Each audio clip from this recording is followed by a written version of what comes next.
medyo kulang lang sa linis pero Carabao grass po yan. And ayan, halos puno po yan ng puno ng nyogan. Running water po yan, hindi naubusan ng tubig. Ayan, kaya perfect ito kung gusto mo mag-alaga ng livestock. So connected naman yan dito sa sapa na to. Ayan.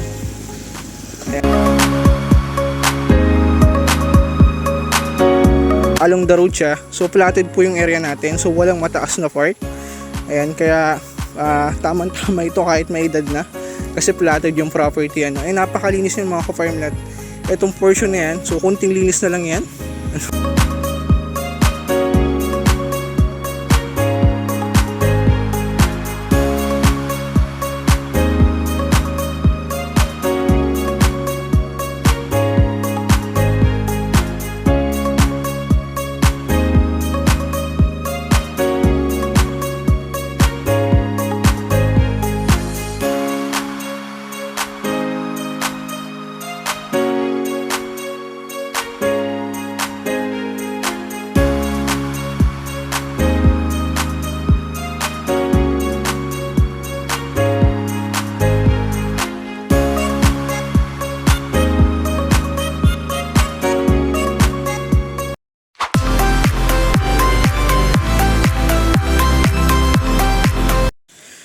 Good evening mga ka-farm lot, another day, another property for sale po ulit tayo. So ang size po ng property natin ngayon is 1 hectare and along provincial highway po ito mga ka-farm lot. Ayan. So sako po ito ng Ginyangan, Quezon. So ngayon, ito po yung way para town property ng Ginyangan and ito naman po yung going to Buena Vista. So bali provincial highway ito mga ka-farm lot. And ito na yung property natin. So platted yan mga ka-farm lot, napakaganda nito. Ayan, so medyo kulang lang sa linis pero Carabao grass po yan. And ayan, halos puno po yan ng puno ng nyog. So bali, start tayo sa boundary. Ayan, so bali ang boundaries po nito ay creek, sapa.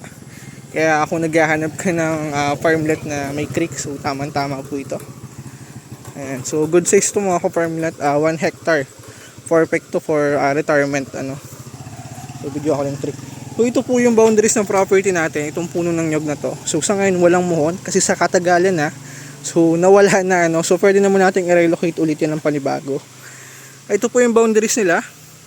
Ayan, itong creek na to. So buhay naman yan mga ka-farm lot and running water po yan, hindi naubusan ng tubig. Ayan, kaya perfect ito kung gusto mo mag-alaga ng livestock. So connected naman yan dito sa sapa na to. Ayan, so dito halos malaki yung sapa niya. Check natin. Ayan, so malaki naman po yung ilog dito. Kaya hindi ka mag-worries na baka bumaha, abutin yung property kasi ito yung dinadaluin ng tubig. So palabas naman po yan ng dagat. And may distance lang ito sa dagat na I think mga 300 meters lang po, dagat na. And so napakalapit lang kung gusto mong mag-beach. So walking distance lang po ito. And ayan, so papasukin natin yung loob ng property. So mula dito mga ka-farm lot, sa puno ng nyog na yan, abot dun sa pangalawang puno ng nyog na yan. So yan po yung frontage niya. So nasa 150 meters po ang frontage ito, napakalawak. Ayan, kaya panalo itong mga ka-farm lot. So soon pwede mo itong i-subdivide, pwede mong ilot-ilot itong area na to. So panalo. Ayan, pasukin natin yung loob ng property. So provincial highway itong mga ka-farm lot, kaya malaki ang potential ng property. So pwede mong i-subdivided soon. So pwede mong ulit-ulit yan once na magsawa ka sa property. So ang good thing naman dito, aside sa along the road siya, so platted po yung area natin, so walang mataas na part. Ayan, kaya tamang-tama ito kahit may edad na kasi platted yung property. Ay napakalinis yung mga ka-farm lot. Itong portion na yan, so kunting linis na lang yan. Ayan, so panalo. Aside sa ang product ng mga ka-farm lot, aside sa punong ng nyog, ayan, may mga puno siya ng saging and may source na rin po ng water dito. Ayan. So ito po yung source ng tubig niya. Ayan, saan ba ito nakakonect? Ayan, sa bukal yata ito mga ka-farm lot. Ayan. So dito sila nakakuha ng tubig. Saan ba ito nakakonect, tol? Nawasa. Nawasa pala to. Okay, so nawasa daw po ito mga ka-farm lot.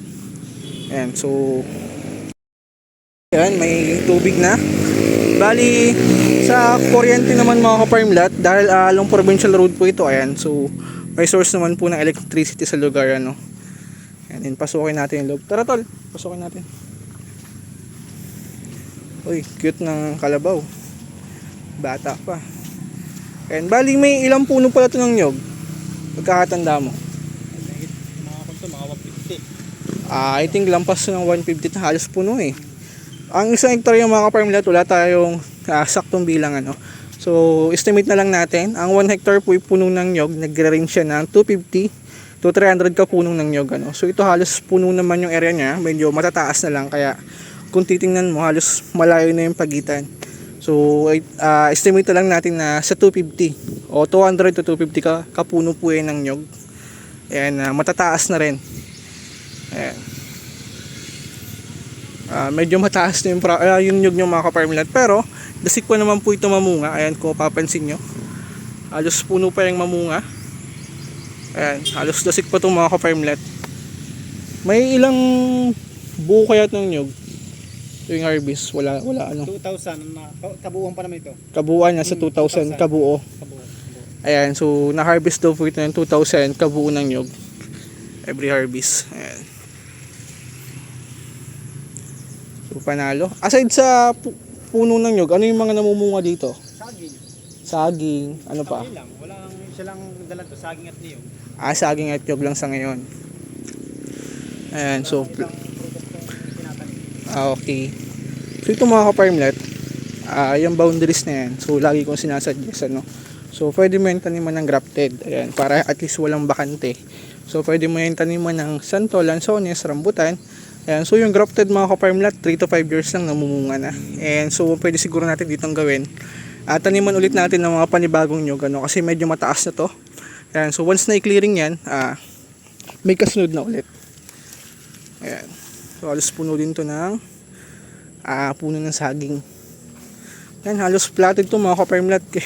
Kung may matahil ka na naghahanap ng flatland property, so baka ito na yung hinahanap mo. Yan, halos lalaki ng puno ng nyog. Ganda, platted. Flatland to mga ka-farmlet. Yan. And ang boundaries niya sa gilid ay creek. Alin? Ito. Yung gilid na yan, pahaba. Ayan. So yun, malaki pa yung portion na pwede mong taniman. Ayan, malawak.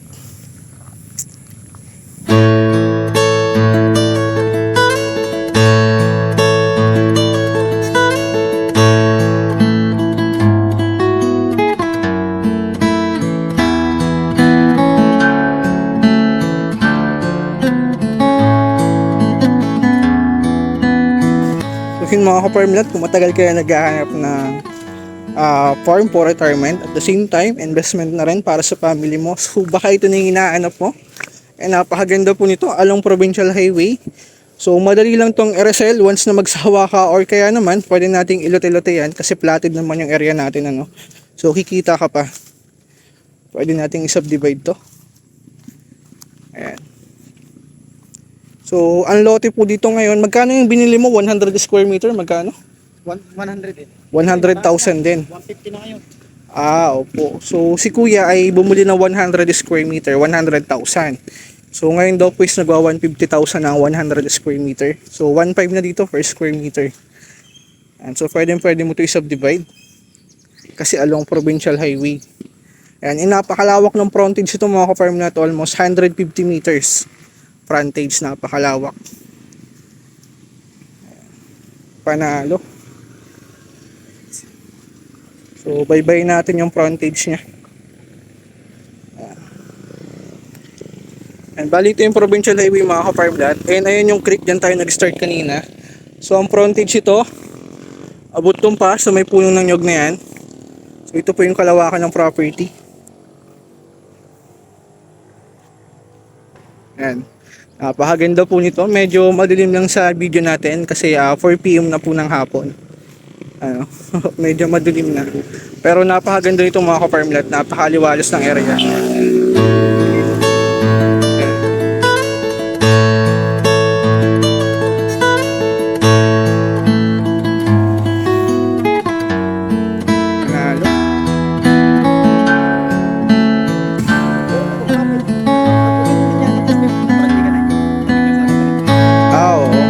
sa ngayon, nandun pa yung poste dito dumaan sa likod.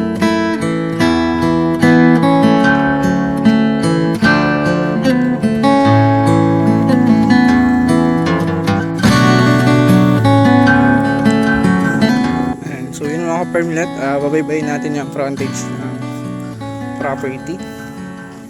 Ayan. So sa gilid dito, may bahay na. Pero ang kabuuan nitong mga ka-permlet is 1.4 hectare. Ano? So ikakat lang natin yung 1 hectare. Iiwan natin yung 4,000 square meter para dun sa may-ari. Ayan. So napakalapit lang din po nito sa high school. Ayan, tama-tama to kung may kids ka na nag-aaral.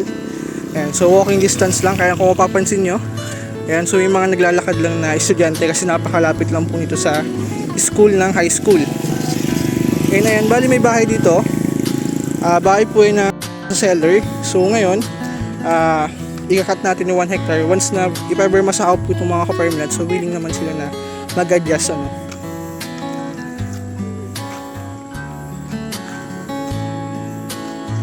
Okay, tara. So mula dito mga ka-permanent sa tinatayuan ko, abot dun sa may naglalakad na estudyante na yan. So yan po yung frontage ng property. Ano. So almost 150 meters po yan.